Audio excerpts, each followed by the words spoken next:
Bentrovati. Ecco un fatto che può accadere solo nei paesi in cui la demagogia e il populismo regnano sovrani.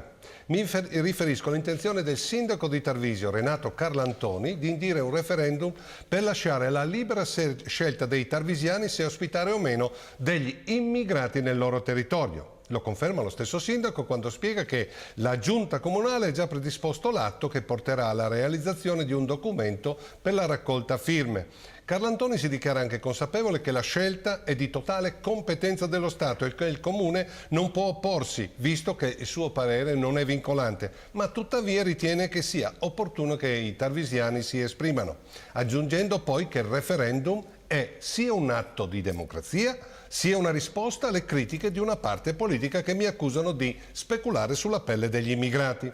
È quasi commovente, il massimo della democrazia partecipata. Mi chiedo se questo Carlantoni sia lo stesso uomo politico che nel giugno del 2008, come scriveva il Messaggero Veneto, si era raddoppiata l'indennità da sindaco qualche mese dopo la sua prima elezione. Per raddoppiarsi lo stipendio da sindaco, lui che ora si dimostra così aperto e sensibile alla democrazia diretta, in quell'occasione non mi pare avesse consultato i tarvisiani. Sappiamo che Carlantoni è un uomo politico navigato e alcuni malpensanti credono che con questo referendum voglia cavalcare il malcontento popolare che sta crescendo contro questa invasione di immigrati. Poi nella storia politica del signor Renato Carlantoni, che non ho il piacere di conoscere personalmente, c'è un fatto che molti hanno dimenticato, ma che questa sera vi voglio raccontare, anche se è già stato argomento di un altro mio intervento di qualche anno fa.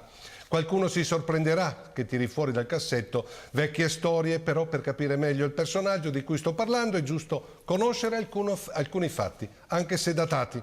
Cominciamo dall'inizio, così come riportato dal Messaggero Veneto del 19 ottobre del 2006, a firma Tommaso Cerno, l'attuale direttore del Messaggero. Allora Carlantoni era segretario della provincia di Udine, della vecchia Alleanza Nazionale di Fini.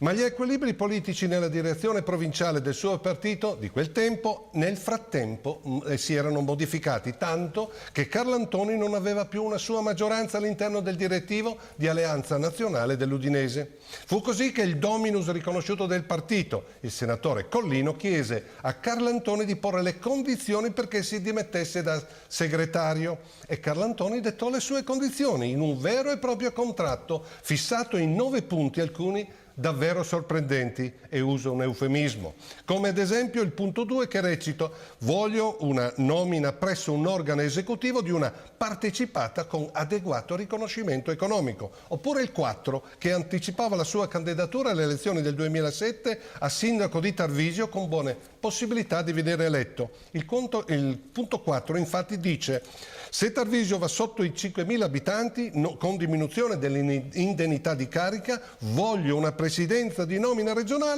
con adeguata gratificazione economica. Infatti sotto i 5.000 abitanti l'indennità dei sindaci diminuisce e Tarvisio era a cavallo di quel numero di abitanti. Personalmente ho sempre ritenuto che quel patto, che doveva rimanere segreto, stilato tra Collino e Carlantoni, sia stato un indecente mercato delle vacche. Evidentemente in quel periodo questi personaggi credevano, o chissà, forse lo credono ancora, che la casta politica potesse permettersi questi accordi. Un ultimo particolare di questa mediocre vicenda. Collino, responsabile politico di quell'accordo, vedendo lo stupore dei militanti del suo partito per questo contratto segreto, dichiarò in un incontro: conosco da cosa derivano i sorrisi e la rabbia di ognuno di voi, ma non ci sto al linciaggio morale e politico del mio partito. Su quel tempo era Alleanza Nazionale. Quegli appunti a Carlantoni li ho richiesti io, ho sbagliato io a farli scrivere e a lasciarli in giro. Incredibile ma vero, ma pare che uno dei suoi maggiori rimpianti sia aver lasciato sulla sua scrivania il patto scritto e firmato con Carlantoni che doveva rimanere segreto e qualcuno invece lo ha reso pubblico.